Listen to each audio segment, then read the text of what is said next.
Have you always dreamed of spending a day on a real ranch working with real cows, but you haven't had the opportunity? In the next 20 minutes, you'll get to come along with us as we spend a day and a half working with the cows on the ranch. I'll be talking through everything we're doing and why we're doing it, so you can imagine yourself being right there with us. Let's go.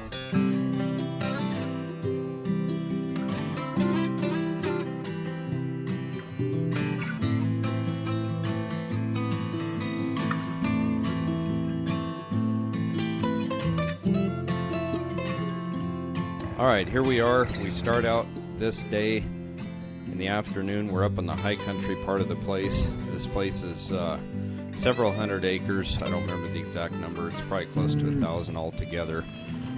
And we go up in the high country, up in the high pasture, and start bringing the cows down the day before so that they're close to the corral for the next day when we're going to be working with them. As you can see through some of the footage here, it's about to get dark here. The sun's not too far from setting. Thankfully, the camera picked up fairly decent light here, but it's getting pretty late in the day.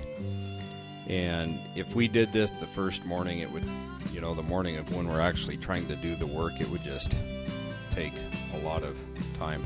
Okay, now it's the next morning. You can see the lighting's different.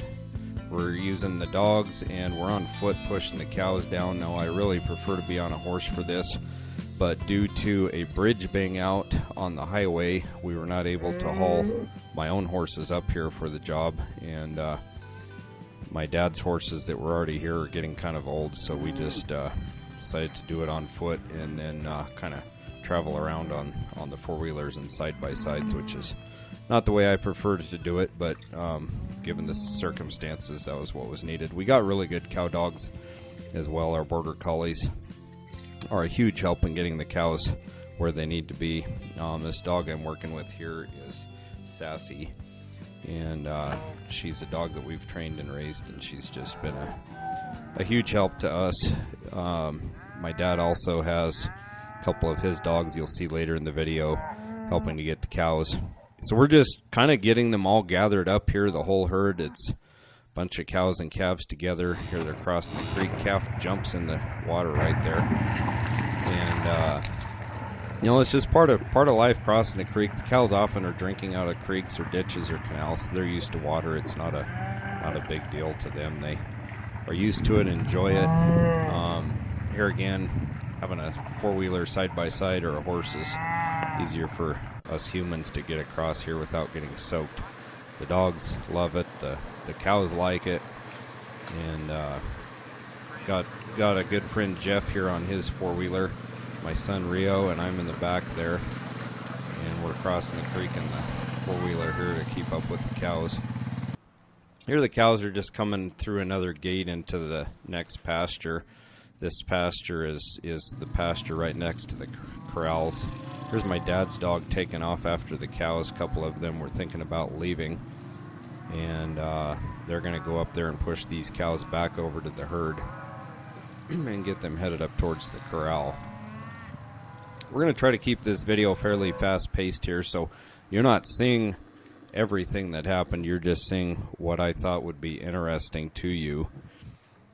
I think that's my dad in the side-by-side there, just kind of following on. Actually, it might be my mom. I think that's my dad walking on the right side of the screen over there. We did get the cows in the corral. Cows are fairly used to going in the corral. We make them work while they're out there, and then we let them rest when they're in the corral, and they actually get to where they kind of like being in the corral because of that.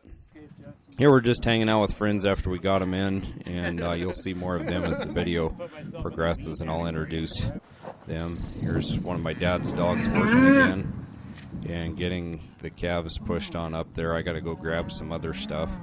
My friend Jeff there helping push the cows up. His father-in-law, Paul there. They've got a few cows in with the herd here during this time we're working the cows. And this video actually was videoed in the fall of the year, and really nice time. I think it was probably about the beginning of September, around Labor Day. We're doing this. We're getting the calves ready to be weaned in a couple more weeks. There, my dad's giving some instructions, making some more plans for what we're going to be doing. This shows some of the old corrals and the barn, just kind of the beautiful scenery we got to work in. An old barn. It's been there for probably close to a century. I don't know exactly when it was made. Jeff's working on preparing the corral a little bit there, and then we got all the cows up here in the corral, and we have to separate the cows from the calves here just temporarily for a couple hours, because we're going to run all of these calves through an alleyway and a squeeze chute. If you don't know what that is, you'll see it in a minute. There's the tent and the horse trailer. That's where we spent the night. Like I said, we started this video the day before and got the cows down close to the corral, and then this is the next day. We're actually going to be doing the work. That's my wife Sarah there pushing some cows over to my friend Jeff. And Paul, Jeff's father-in-law, is back there in the corner. Everybody kind of has to work together to get everything done. It's just easier if you got 2 or 3 people that know what they're doing. I'm the one running the camera here. And, you know, the goal here is the cows go through the gate past Jeff. The calves do not. And so everybody's just working together to make that happen, pushing the cows over. Jeff's going to step over here in front of that calf and turn it back. Sarah's going to go over there and push some more cows towards the gate and just kind of create a flow through here.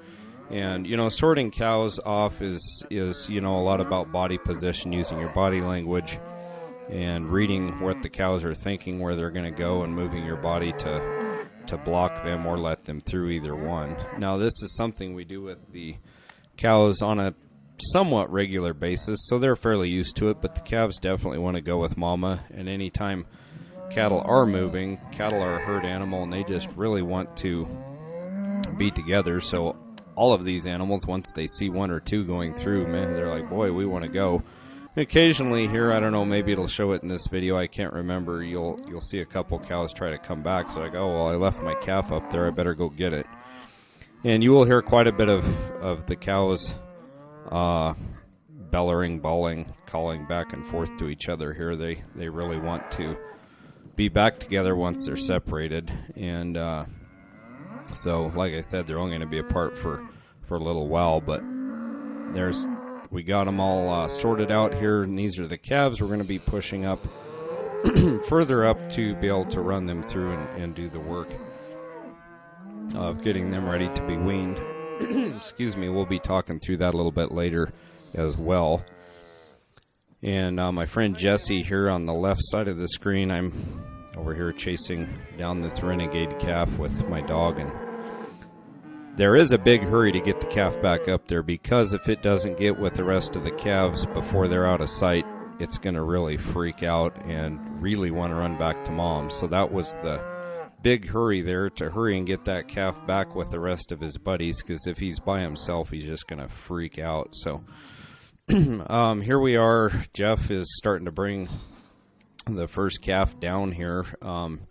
This is called an alleyway. It's made out of aspen and pine logs and cedar posts here. It's pretty simple, and it's actually made for animals that are the size of a cow, and this is a calf. So you can see we got a metal panel in there to make it a little bit smaller, so it's harder for the animal to turn around. But as you watch through what we're working on here, you know, we're only going to bring 1, 2, 3, maybe 4 calves up at a time, push them through the chute, and then go get some more. The reason is, if we bring more than that and get them in this alleyway, they're just going to turn around and try to come back on us, and it's just not nice for the calves or us, either one. So basically we try to have them in the squeeze chute. That's what the green metal box here is called, is a squeeze chute. Now it's just holding the calf there so it can't leave, and it's not uncomfortable for them, but they don't like being in a tight space sometimes, so some of them will jump around.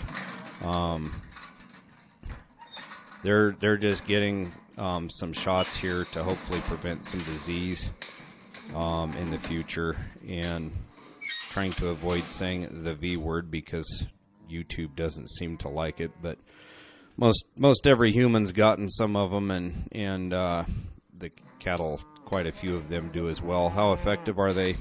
That remains to be seen, but all the science says they are, but in reality it seems to vary from year to year, calf to calf, sickness to sickness. But definitely the buyers, by and large, of the cattle, depending on who they are, most of them do want the calves to have had this before they buy them. So, and in general, over the years, it does seem like it does help. So, we're looking at this calf here. He had a little bit of a limp, and so this is what's called a foot rot. You can see the sore on his foot there. It's a little bit swollen, and he's kind of got a sore there. Now, a foot rot is cowboy term for basically a sore infected foot. He's going to get some antibiotics to help with that here, and usually the antibiotics are very helpful, and within probably 1 to 2 days that calf's going to be feeling a whole lot better, and that'll be healed up. Here, I don't know if this is actually his mama or not, but a concerned mother here coming up to check things out. She does have her ear tag there, and if I really paid attention to what calf that was, I might be able to tell you if that was his mom or not based on his ear tag number and her ear tag number. But now he's going back with the cows. So as soon as they get through the alleyway and the chute, they get back with their mom. So the first ones to go through, they're only away from their mama for a few minutes. Now, the ones that are at the end of the group, they're going to be away for, I don't know, probably takes a couple hours to run the whole herd of calves through here. Now, the other thing that they are also doing here, you'll hear them hollering out numbers a lot as we go through this. They're also weighing these calves because these calves are registered, and we get a weaning weight on the calves, and so there actually is a scale under this squeeze chute. And years ago, we had a separate scale that they had to leave this squeeze chute and hop up into the scale, but we've moved ahead with technology, and there's actually a scale under this, an electric scale, and it gives their weight over in the tent just to the left of the screen, which you'll see a little bit later. And now I get in on the action a little bit, pass the camera off, and actually I don't really do a whole lot here other than yell and put my gloves on because everybody else was in a better position to help. Putting the gloves on because these bars we're putting behind them are wood, a lot of them, and they really are good at giving away splinters. It's my dad here walking towards the camera there. He's kind of in charge of everything. He's doing a lot with the syringes and that sort of thing. And also giving them some vitamins is one of the things they're getting to just help make sure they're boosted up. Weaning is a little bit stressful for them, getting separated from their mom and not having the milk anymore. So the more help they can have, hopefully some antibodies, and then also the vitamins is really helpful for that as well. Okay, that's my friend Jesse back over there in the plaid shirt. Now I'm back in the back here helping Jeff bring these calves up. It's really a lot easier to do with a couple people. And you can see now that there's a couple of us. We're bringing 2 or 3 of them a lot of the time. And my friend Jesse's walking up there to be able to put the bar in behind some of them. Sometimes we can reach through it ourselves, myself and Jeff back there while we're putting it in. But everybody's kind of got a job to do, and they do it, but then they jump in and help out with everybody else or wherever they can. And these chutes are kind of noisy. They've come out with some more recently. There's one that it's named something like Silencer or something like that, and they put rubber and plastic all over it so that when the metal touches and moves around, it's a lot quieter. Now this calf's foot here, my dad's talking about, hopefully I can get the audio to where you can hear it, but he thinks this calf actually has an abscess, which means it probably got a little bit of something stuck in the foot or got a puncture, and then it's kind of like getting a splinter and it festers. My daughter's there recording the weights, and that was the scale in front of her there.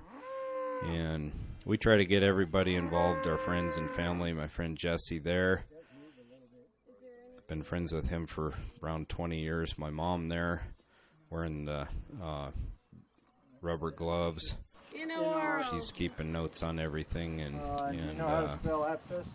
they're also taking notes on what they give to each animal. If it needs some, like this calf they were talking about, well, are we going to give it any antibiotics or not. And it's like, well, it's an abscess. You know, it's like popping a splinter out. Once you get it out, everything's fine. So probably not going to help this calf a whole lot to have any antibiotics. So just hopefully in a few days that'll get well. These corrals are not like obviously high-end expensive corrals. Now if you were to hire a crew to put them up, yes, it would be expensive, but the materials themselves are what we've sourced naturally off the place, you know, deadfalls and that sort of thing. Obviously cutting green trees is not the best option for this because they're going to be heavy, so deadfalls work pretty good. And you know, we get enough snow up here in the winter that we got to replace rails pretty frequently, and you saw Jeff doing that earlier. But there's some beautiful scenery here. There's one of a couple of my dad's old horses there. Sunrio's working on eating a snack here while everybody else is working, and that's fine. He'll get his turn later in life to be able to help out, but there's just not a lot for him to really be doing with this right now. Paul's shaking his head. No, I didn't get it squeezed, and so the calf didn't get what he needed out of that. So those are multi-use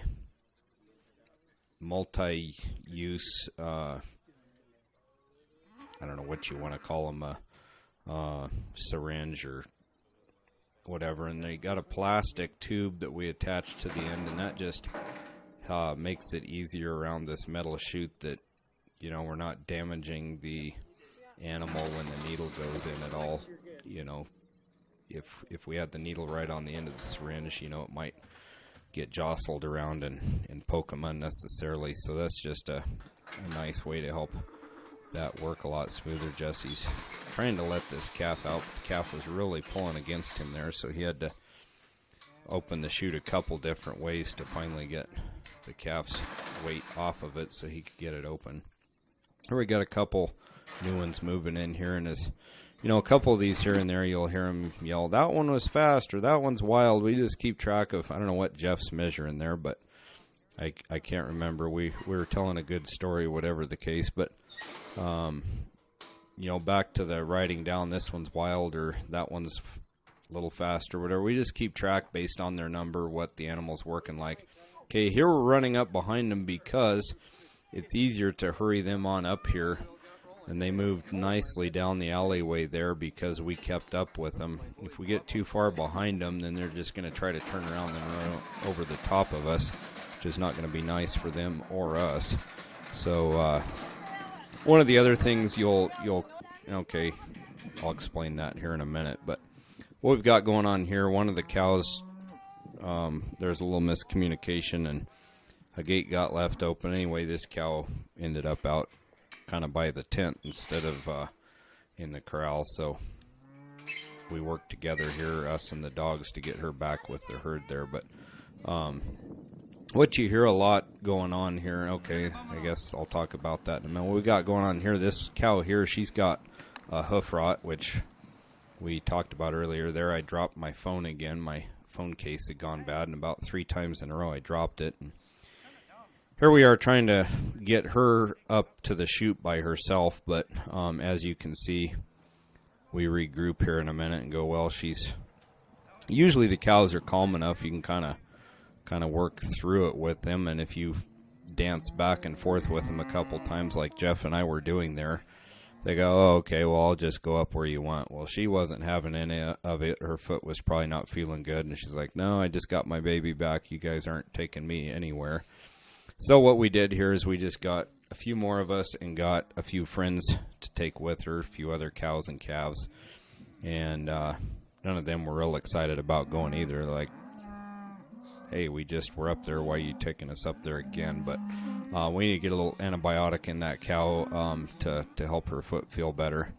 And you can see she doesn't have a very bad limp, but it's just, you know, one of those deals. If we leave it for a few days or a week, like, she's going to be pretty sore and uncomfortable. So you can see all of us smiling here and kind of joking with each other and laughing and kind of poking fun at each other, all in a good-natured way. There's a lot of camaraderie that goes along with all of this work, and we like having fun together and joking around a lot. Here we're going to speed it up just a little bit. We're taking this whole bunch. You can see everybody's kind of working together to get all of them up here. And I don't know if anybody closed the gate or not, but here we are bringing several of the cows on down through. We really only want, I think it's the one in the middle that we actually want, the black cow there. But you know, she just needed some friends to give her the confidence to go where she needed to go. So we're going to go ahead and get her up there in the chute and get her taken care of. And as we move forward in the video here, the cows are all taken care of. Cows and calves are all back together. It's late in the day, and it actually started raining a little bit. That's why everybody's wearing rain jackets here. But we're going to just push the cows right back out the reverse of where they came. Basically, if you remember back in the video, before they crossed the creek, coming down a big hill, you can see it across over there where we came down. But that's where we're going to take them back to. For the time being, there's a fence over there, and a gate will take them through and just put them out back there. So hope you enjoyed watching. You can like the video, subscribe. Please share it with all your friends. If you know some people that would really like to see this, I'd appreciate you sharing it with them. Leave a comment down below to let me know what you think. And if you have any questions about what we were doing that I didn't thoroughly describe, you can leave those down below. Thanks for watching.